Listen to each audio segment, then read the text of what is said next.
Kings did not fear weapons first. Weapons could be taken, broken, turned. They feared something quieter, something that grew.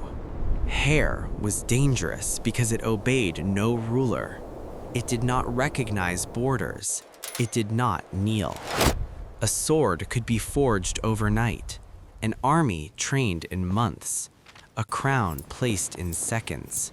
But hair required time, and time was the one thing kings could not manufacture. A ruler could command obedience, but could not command growth.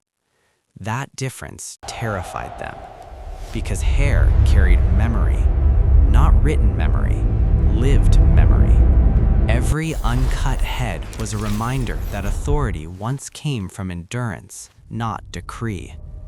This is why kings regulated appearance, why courts demanded grooming, why proximity to power came with conditions.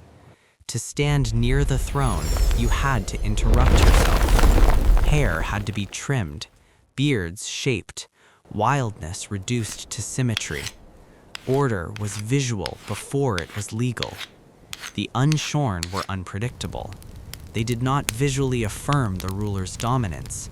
They carried time that predated the crown. That made them dangerous. So kings reframed the narrative. Uncut hair became uncivilized, undisciplined, unclean. Not because it was true, but because it was useful. Fear works best when it is disguised as morality. The palace became a theater of control. Uniformity signaled loyalty. Grooming signaled submission. Hair was no longer allowed to speak for itself. And yet, outside the palace walls, hair continued to grow. Among prophets, hermits, warriors, outcasts. Those who refused interruption often became symbols themselves. Not official, not crowned, but remembered. This is the paradox kings could not solve. If they destroyed the unshorn, they created martyrs. If they allowed them to exist, they created alternatives. So they did what power always does. They absorbed the threat. Hair was hidden beneath crowns, covered by helmets, shaped into acceptable forms. Continuity was masked. The illusion was complete. But fear never disappears. It adapts.